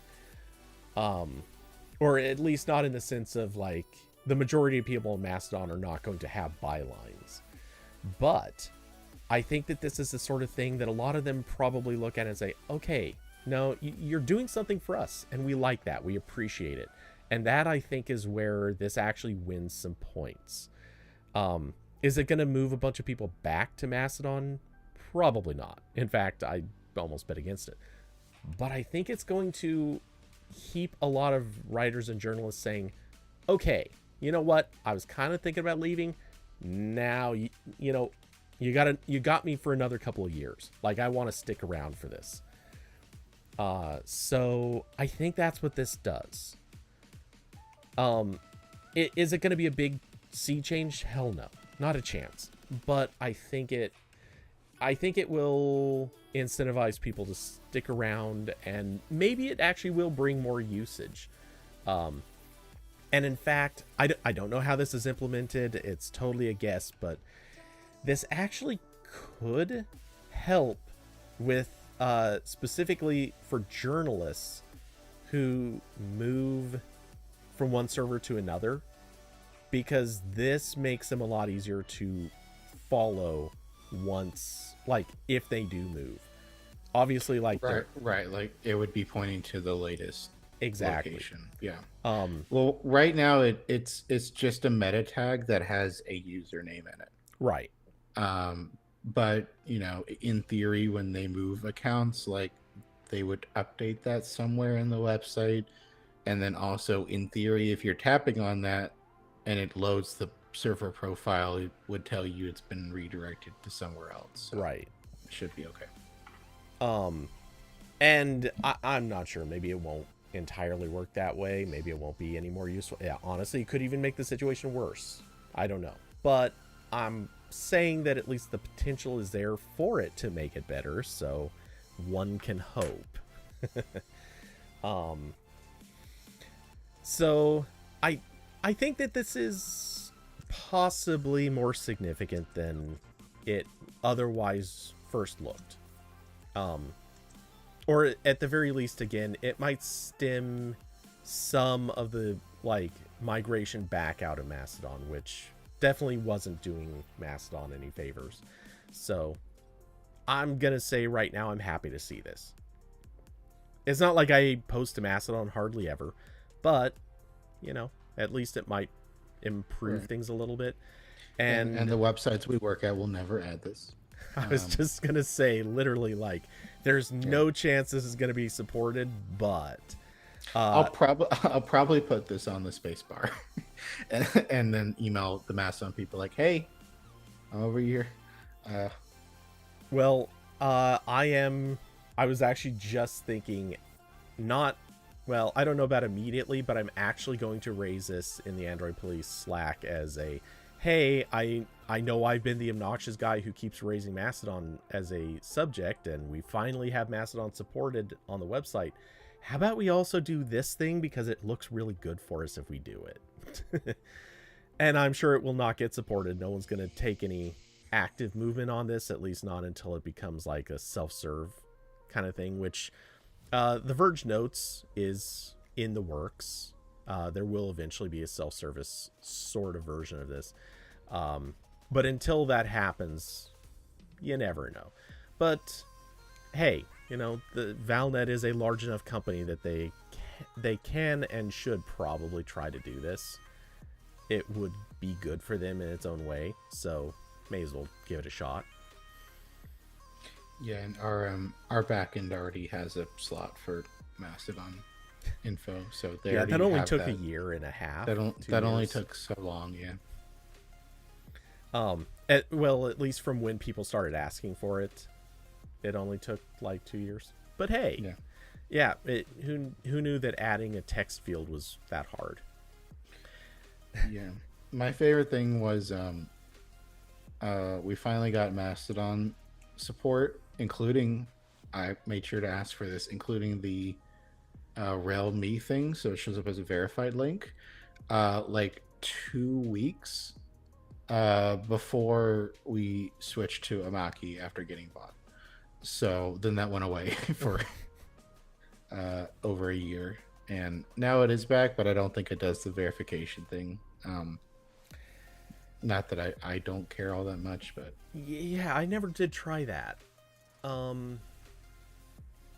Maybe for giggles I will go try that soon. The only thing is, yeah, I don't think I put it on my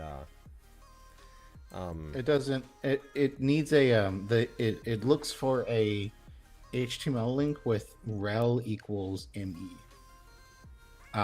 So yeah, the site, in this case Android Police, would have to put that attribute on the link, and they're not doing it. So yeah, I don't think they're doing it. I have it on my website. Oh yeah, for sure. So yeah, and actually let me double check, because I did put, I think, yeah, because I haven't updated my site in forever. Yeah, the only one I have verified right now is Press Check, which is useless, but hey, it's there. Corbin verified. That's right, Corbin is verified. Corbin is verified on Mastodon, and I did the domain setup thing on Blue Sky. So my Blue Sky handle is at corbin.io, which is nice. Cool. Mm-hmm. Yeah. Well, one of these days, actually, I do need to go in and update my Mastodon profile in whatever ways, because right now the links that it points to are Press Check, Twitter, because, automation. You want to have Twitter in there, even if you hate Twitter. And I've got a link tree that is entirely pointless. You can copy my website. It's open source. That I can. I don't mind. Ideally, change the design a little bit, but you can do whatever. Oh, I would. No offense, but actually, I don't know what yours looks like. You can go see it. It's been a very long time since I've loaded it. Yeah. And I don't know if I talked about this on the show, but I did redo my website like a month ago, or I think it was about a month. And I wrote a blog post about it. You can go to blog.corbin.io to read it, but it is now a static website that is, the text is generated from markdown files. And it's all compiled server side with GitHub Actions, so I can make changes from the GitHub website or GitHub app on my phone. The IO one, it's corbin.io. And I can make I can edit it from the GitHub website or my phone, or just make a commit to Git and it'll show up, and it loads super fast, and it has integration with my Flickr pictures and my Letterboxd profile. So when I take a picture and put it on Flickr, it shows up in my About page. I might put that section on a different page, but it's there somewhere. And all my recent movie reviews show up there, and I'm probably going to add a little widget there for my blog post too. But that's pretty fun to make, and I think it looks pretty good. and it does what I need it to do. And before this, I was just raw dogging HTML files, which is not fun when I want to make a change to the header. And I have to remember to do that across like 20 pages and make sure to do that every time. And it was not enjoyable. Yeah, that's the classic curse. I remember when I started doing web development ages ago. It was obviously just building static pages by hand, and yes, the constant changing of a small thing across several pages was awful. And yeah, then the days of, oh, I can build this programmatically. Thank you. Happy. Yeah. I don't want to ever have to make the same, like sync my head tags across every single page. That was not fun. Yeah. Oh my. Yeah. there's actually a lot of old stories I could probably complain about that would be amusing. Maybe that one of these days should be a Tech Tales, like early HTML. Yeah, that would be fun because one of my favorite books that I have is a web design book from like 2006, 2007. The Ice Age. It's so funny now. Like I'll open it occasionally, and it's like there's this new technology called border radius, but browsers don't have it yet. So what you're actually going to do here is make PNGs of each corner of a box, and then here's how to lay out your box so it has rounded corners. And also here's how to use Adobe Flash to render custom fonts, because browsers can't do that either. It's like, oh, we've come so far that you have no idea. I have somewhere, well, in the closet that's behind the green screen behind me, I have a couple of like old HTML books. I've got a few various things like that, and I don't know why I keep them. They're just there, and they are purely one of those arcane things. It's like, no, the things that they came up with were so bad. It was very obvious that nobody was intelligently designing a lot of that stuff. Yeah, it's fun. I every time I go to a thrift store, I do try to see if they have like an old like tech book somewhere. But I've not been lucking out there. I did actually in the free pile at my thrift store a couple months ago. I did pick up a Unix commands book from like I think it's from, it might be early 90s, I'm not sure, or 80s, but I was reading through it, and it is funny how like every command worked perfectly on my Mac. It just has not changed at all. Unix hasn't changed at all. Yeah, it's very funny. That's entirely true. Oh man, it is weird how a lot of ancient technology just kind of stayed exactly the same. But then, actually, I would almost compare this to cars. Not that this will register for everybody, but there's a lot of like classic cars. Certain technologies or designs that happened back then stayed exactly the same and is still relevant today. And then came like, I would say like the mid to late 90s, and all of a sudden a lot of stuff got adopted that was very short-lived. Like it stuck around maybe a decade and then just kind of disappeared as new things replaced it. And yeah, we can point to all kinds of stuff like that. And Unix is one of those perfect examples where, look, FTP is still a protocol we use. In fact, most of those early protocols have not changed or haven't appreciably changed.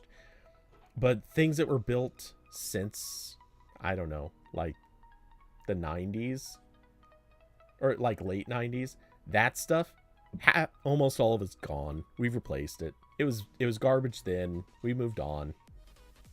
But we keep still using the stuff that was from before that. Yeah, I do want to.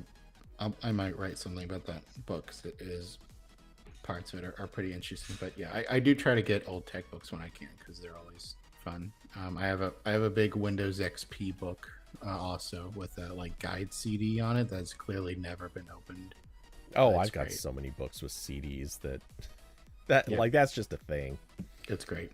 I have a Windows XP book. I have that web dev book. I have a Windows NT book for like NT 4. It's great. I do regret. I definitely had some like iLife books at one point that I think got tossed out like 10 years ago. Like at some point, like my parents were like, do you need these? And like, you know, Baby Corp was like, no, I don't think so. But now I'm like, I wish I could have kept that. That was that would be fun to look at now.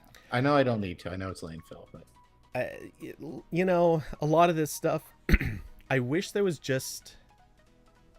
This is maybe not the way to put it, but I kind of just wish that there was sort of a museum to send all of this stuff to. And right. Where's my retro computing library? Like that would be the ideal thing here.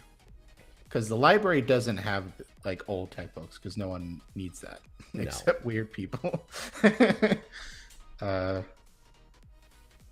Yeah, like I did when I last went to a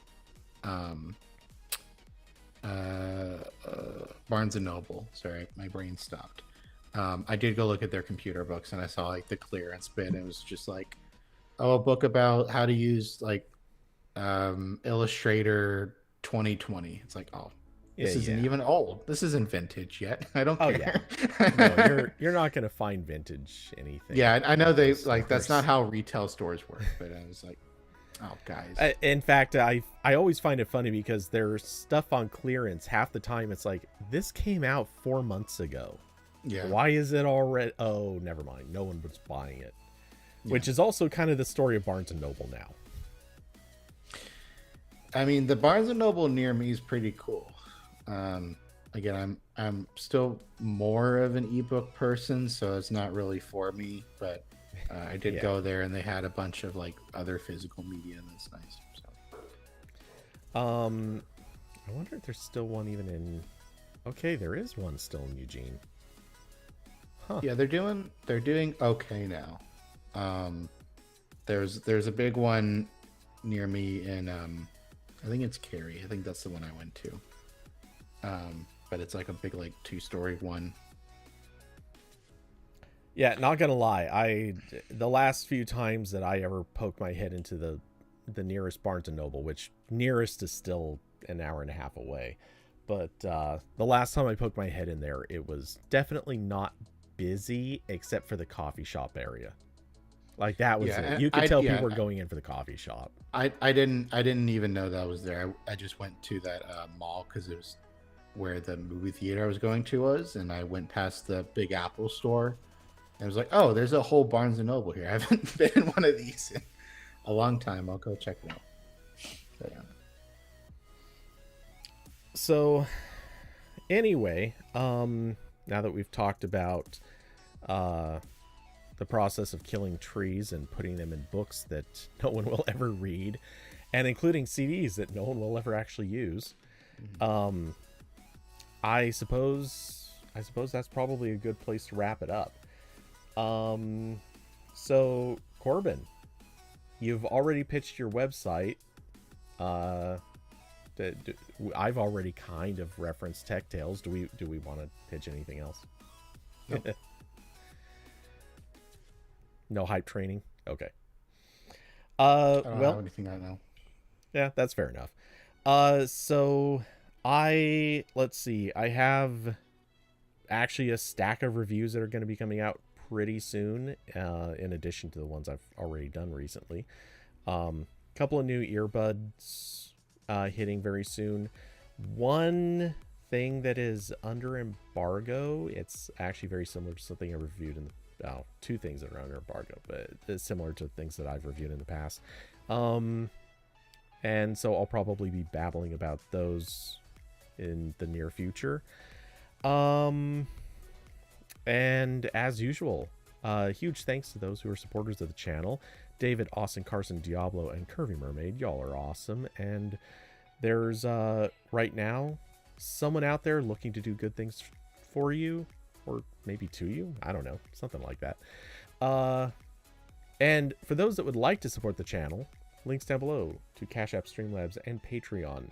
I will not promise being back this weekend for gaming, because rumor has it, it's going to be stupid hot.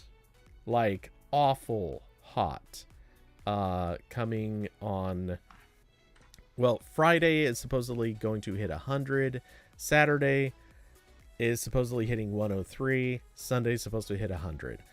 I don't have faith I can actually get this room cool enough to possibly game. We'll see on the days. Maybe there will be flukes, but sorry, I just don't think I can make that bet right now. This is why you have to sign up for Cody's Patreon, so he can build the underground shelter that is better insulated in the heat, and then you can play games in there. Low key, I like that explanation. I think we could all use an underground bunker. These not days, not necessarily because the end of the world's happening, but just as a place to hang out. Sometimes you just gotta go hang out in the underground bunker. Bring some snacks down there. You're gonna have a fun time. Notable exceptions for any place where flooding is common. Well,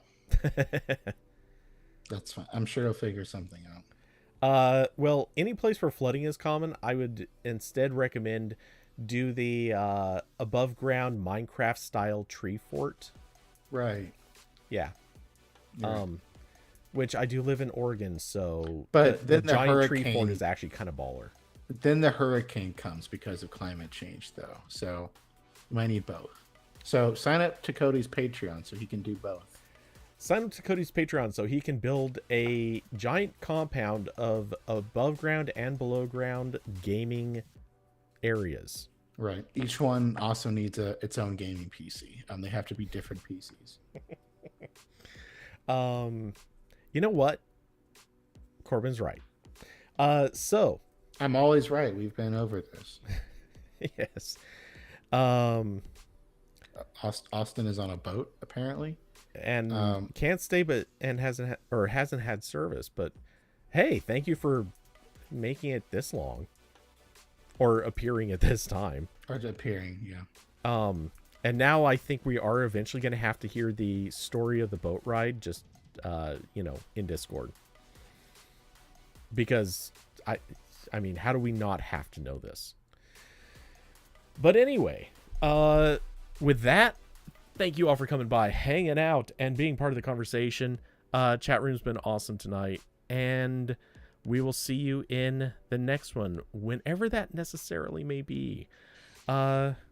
So hope you all have an excellent rest of the week, and good night, everybody.